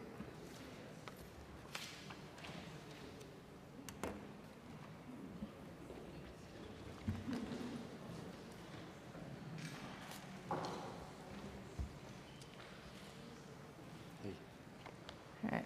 Hi, thank you for your patience. Yes, no problem. Thanks for the time. I appreciate it. Yes, so if you would just introduce yourself for the record and then describe your application for us, that would be great. Yeah, absolutely. My name is Tyler Bradshaw. I'm the owner-operator of Aquatots Swim School down in Norwood, Massachusetts. We are here seeking a special use permit and site plan review for the Tedeschi Plaza Shopping Center. Special use permit would be for a swim school to go into the locations currently being leased by the CVS pharmacy. They are vacating that lease and moving to a standalone unit that they're building out currently across the street. So it would be for that location at 252. We've submitted a lot of things. I do believe that we'll probably be in continuance until next month, as well as we got some staff report today, but just here the first time publicly to review that. Okay. All right. Thank you. And Assistant Director Murphy, would you like to add anything? I know we have the staff report that was issued recently. Yes, if I may, Madam Chair, and through the board. So we did prepare a staff report, sort of post-meeting with the property owner at 238 and 310 Grove Street. So we had started working with members of Aquatots back in August of 2023. They had looked at the 238 Grove Street location. They were looking at a tenant spot. Given the description of their business, based on our definitions and the use table, it was commercial recreation, which requires a special permit in the general business zone, thus triggering site plan review as well. So we had worked with the applicant on what they needed to submit, things we needed, et cetera, and we were at a productive point come early spring when they filed their application with our department.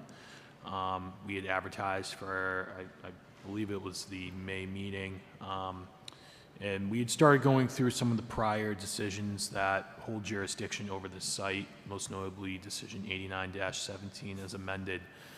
If you look in the staff report, I believe it starts on the second page under previous permitting.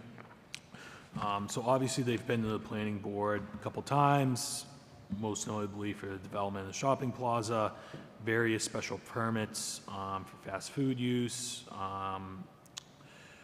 back in '96 for a bank. They went most notably back in 2021 for a new use special permit for Extreme Nutrition, which is located on the same side that they're going to be in the shopping plaza. There's a number of surviving conditions from all of these decisions. And as staff, what we tend to do is when someone files an application, we pull out the old decisions, we go out to the site and we start to do inspections. So when we started doing these inspections, we found that there were some violations, which, to be honest, is sometimes it happens, and then sometimes it's like, all right, there's actually a problem here. We located, there were some issues with the dumpster areas, there were some issues with outdoor storage, and individual tenants as well. So we began identifying those issues, and we brought those to the attention of the applicant. We brought those to the attention of the property owner, hence why this had been open and continued without testimony for the last 2 months. So we had a productive conversation with the property owner last week, and we had outlined everything that are in these decisions, the surviving conditions, and what our expectation is as a department and town officials as to what we would like to see happen on site. So we had a good meeting. We went back and forth, what the property owner is responsible to do, and there's a plan in place to sort of address some of these violations that we're finding, and that's sort of going to be tied into the applicant's special permit request, and sort of a future improvement, and it speaks to dumpster locations, it speaks to the organization of the parking between reserve parking, employee parking, and parking for the patrons of the site. It details the landscaping of the site. I'm not sure if you've been by there recently, but it's looking a little tired. When the property came to the planning board back in 2018, there was an approval for a new landscaping plan, and that was really going to refresh the site. I believe there was somewhere between, 700 and 800 plantings? A ton. Yeah. So when I went out there, even last week before our meeting with the property owner, we found that, the site wasn't in compliance with that landscaping plan. So as stated, we're working with the property owner, and we're also working with the applicant to get them into the plaza and really have a productive process as part of that. There are some things brought up in the staff report. This is a special permit for use. Staff has brought concerns with sort of the operations of the site in terms of, this is a commercial recreation use available by subscription or admission, and one thing that pops in the back of my head is pick up and drop off for the users of this establishment. And we have a fire lane as shown on the plans and encompasses both buildings on site. So pick up and drop off can't happen there. What's the plan there? Are parents walking their kids in? Are kids allowed to go right into the establishment? Just looking for some background on the nature of that. Again, we've made comments on loading facilities. Sometimes when we drive by the site, we see loaded tenants loading their businesses in the fire lane areas and not in the designated areas on the site plan, something we're continuing to work with the property owner. One specific question that staff has raised, and this is done in coordination with DPW, the town has an ordinance as to what can be deposited into the sanitary sewer system and what cannot. So we're in those discussions with the applicant and DPW as to determine, you know, you're going to dechlorinate this water, where's it going to go? The applicant said, you know, the dechlorinated water will be discharged into the storm line. To me, that is the stormwater system that's existing on site.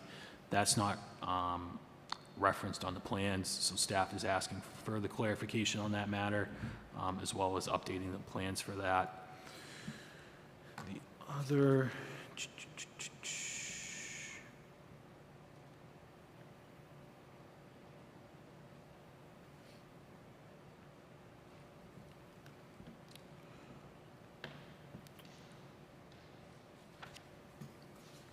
see, just 1 second here.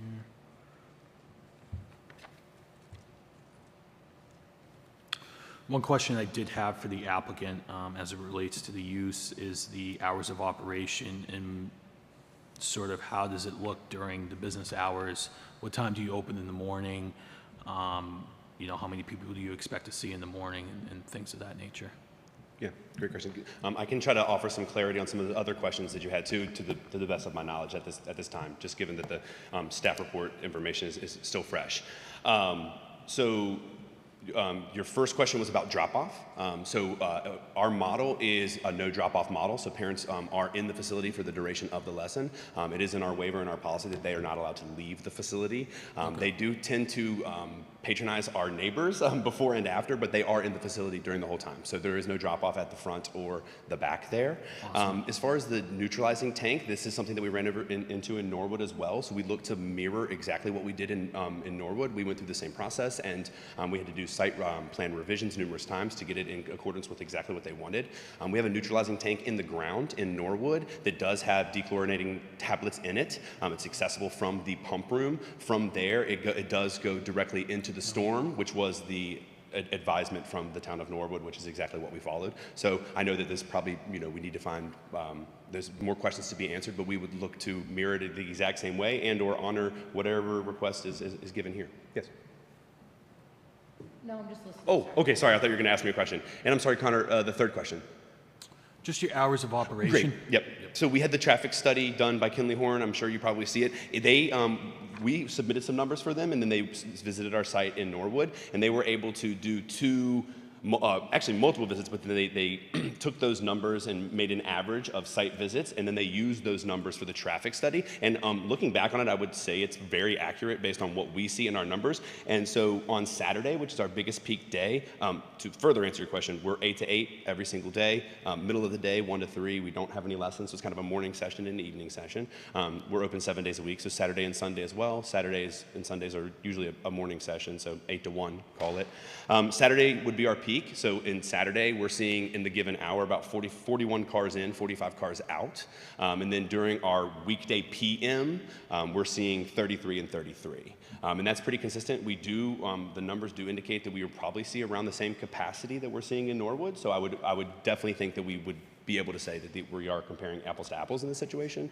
It's also worth noting that our enrollment is on a consistent and ongoing basis, so it's not like we're running a camp next week that could potentially skew that number by 60 participants. It's pretty consistent day to day because it's an ongoing monthly membership. So it fluctuates a little bit as schedules change, but since we've been open in Norwood, it's been pretty consistent at these numbers since we reached our cruising altitude, I guess. So hopefully that helps. Those are all the questions I have for right now. Great, thank you very much. Can I ask a follow-up question, Yes. Madam Chair? Didn't want to interrupt earlier. Sir, this tank that you speak of, is this inside the building or outside the building? It's inside the building in the pump room. Okay, thank you. Yes, ma'am. All right, and see if is there anyone from the public here on this application, 238, 310 Grove Street? Yes, sir. Please just give your name and address.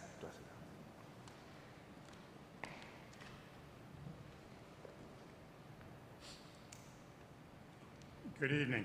My name is John Cusack. I live on Hickory Road, and the planning board actually invited me because I'm on the abutters list. So thank you for the invitation. The long and the short of it is this looks like a very nice project, which hopefully will get approved. The issue I have is Grove Street is bad news all the time. So the real question I have is, what can the planning board do through the permitting process to help some of the traffic issues in Grove Street? And this has become an issue more recently because the MAPC did its traffic study, which ended 2 years ago, with a series of recommendations, which included enhanced traffic signal lighting in the extra lane at Liberty Street going towards Weymouth, and also a new traffic light at Hemlock and the main exit, the middle exit from the Tedeschi's Plaza operation. And one general comment on the Sterling organization, who has set up, taken ownership of the Tedeschi's Plaza since 21. They've been very good since they've taken it over. It's a clean operation, they maintain it well, and it's quiet all the time there. So I would give them high grades. The one comment I have on the traffic report is that, two comments. Overall, the report's very good, how it evaluated the traffic forecast and where the activity was going to be. The only difficulty is it created a red flag in the sense that the hours of work during Monday through Friday are 8 to 8. And anybody familiar with the area of Grove Street at the intersection with Hemlock is that intersection is really bad news between 4 and 7 o'clock. And if you want to see some scary driving, go to Dunkin' Donuts, get some coffee, and watch that intersection for a half hour or so. It's actually pretty scary. And just going back to the MAPC study, they had a whole series of recommendations, what's necessary in the so-called Grove Street corridor. I'm not going to waste time reading all of them. I'm sure the staff has access to all the recommendations, but the reality is the state hasn't delivered on any of them. So when I saw this proposal that came up on your website, I contacted my town council rep, Meredith Borke, and said, what's up with the state and the MAPC study and the improvements on Grove Street? Because I really think you're going to get to the saturation point on Grove Street when the new CVS opens up and school opens up again in September. So it's going to be very busy. Everybody knows that. So what Councilor Borke did is she went to talk to the mayor to see what was new with the MAPC study and what the state is going to do with this. And she did meet with the mayor. The mayor's obviously pretty busy with fiscal year rollover and so forth. And the mayor was going to talk to Mass DOT to see what has happened with the various improvements. So I think that the long and the short of this is, it looks like a very nice project, but I think what the town has to do is help protect the clientele and the project from the bad traffic situation in Grove Street, because if you're exiting from the Stop and Shop Tedeschi's Plaza and you want to make a left turn against 2 lanes of traffic there, it's not that easy to do. What the locals do primarily is we'll slide out on the Liberty Street side and you can get back into the intersection at Liberty and Grove and at least have the protection of the traffic light there. So I think it's a nice project, but I think Grove Street's going to go bad very soon in September. And when Meredith and I were looking at traffic study history in here, I spent some time going through the police department records, and I picked a few different years here. And just in round terms, the Grove Street corridor probably has about 40 accidents a year, and 20% of those are either hit and run or personal injury. So it's really not a good situation. And with that MAPC study being 2 years old now, it's well documented that it's a bad situation. So that's as far as I got with Meredith and as far as she got dealing with the mayor. But I have really had enough of the Grove Street traffic situation because there's just no project. And just a sidebar, which has nothing to do with Aquatots, is the Hemlock Street intersection, which needs to cross the new traffic light. That's basically a shortcut for the junior high school kids when they have half days at South. They take the afternoon off because of teacher training, and they'll go to Dunkin' Donuts or Papagino's. So I see them on my street on Hickory Road. You'll have 15, 20 kids come down, no problem with the kids, but they have to cross Grove Street to get over to the other side. So that's not a good situation. And one of the recommendations the MAPC had was to put a yellow beacon crossing light up at the top of the hill by the Heritage Church for the benefit of the people in Logan Park who go shopping at the Stop and Shop. So there's some other variables out here in addition to what Aquatots wants to do, which I think looks like a good project. And Connor went through the list of checkoffs you're going to have to go through, and hopefully the thing will get improved. But I'm looking for any help I can get from planning board or anybody with the Grove Street traffic situation. It's not getting better. And the one other comment I have, then I'll keep quiet, is just kind of going through some of the research on this project and the application, which isn't directly related to Aquatots, is Sterling Organization bought the Tedeschi Plaza for $44 million in 2021. There was a report in the newspaper on the bank that helped finance the CVS project. The contractor got a $5 million construction loan. I found another report that the Goddard School was a $5 million project. So I mean, this two-block intersection has had $50 to $60 million of investment there, and we can't shake $2 or $3 million out of the state to do the traffic safety improvements. And the town spent $1 million on this intersection too, because they bought the open space adjacent to the CVS project. So anything the planning board can do to help move this project along, you know, through the mayor obviously, would be appreciated, because the situation is just, it's been difficult for a long time. Anybody familiar with the area knows that. Thank you. Thank you, sir.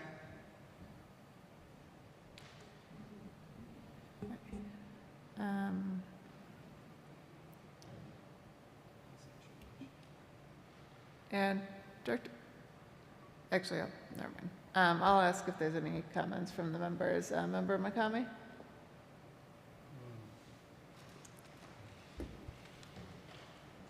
I'm just curious, you're going to have a tank basically in the store.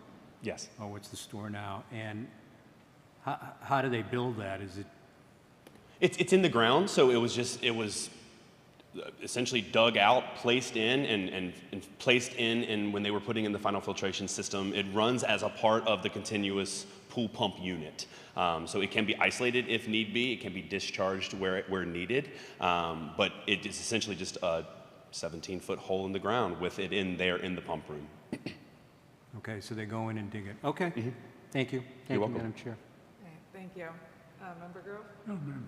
Member Sterlazzi? Just quickly, you say you open 8 to 8, but what typically are you busy?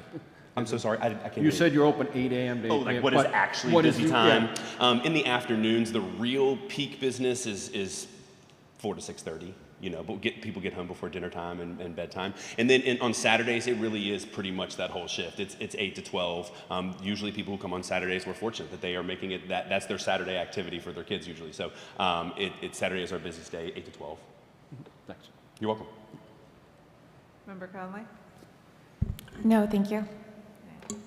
Thank you. And Thank you.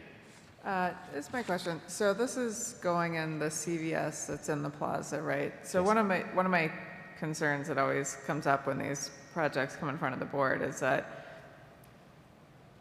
the business owner, the property owner is asking for help to get a new tenant in there, but they're not complying with all these various things that have been put into place. But a lot of times the business owner is the one who takes the brunt of it by not being able to open. And I guess one of my questions is CVS still in there? What's your time frame for being able to start? Okay. They are. So. We are currently waiting for them to vacate. They are on month to month, they are out of their current lease. So it's really based on, as soon as their construction is done, they can vacate the premises. Okay. So it is a waiting game for us a bit, yes. Okay, all right, so we do have some time, and I appreciate the efforts of the planning department and working with the owners to deal with some of the site things and, you know, taking a look at the traffic report for this use. It doesn't look like the use itself adds very much to the existing traffic, but I do understand there is a lot of existing traffic and new things happening there, so trying to figure out how all those work together. Sure. So thank you for coming You're in welcome. tonight. and your Yeah, thank you for your time. I really appreciate it. And thanks for all the help along the way. I know it's been a long road, so thanks, seriously. Okay, I guess with that, be looking for a motion to continue to August 13th. Motion to continue? All right, a motion by member Strelazzi. Do we have a second? Second. Second by member Conley. All those in favor? Aye. Okay, thank you very much. All right, and that is the last item on our agenda, so just looking for a motion to close the hearing this evening. Motion to adjourn. All right, motion adjourned by member Grove. Do we have a second? Second. Second by member Conley. All those in favor? Aye. All right, thank you.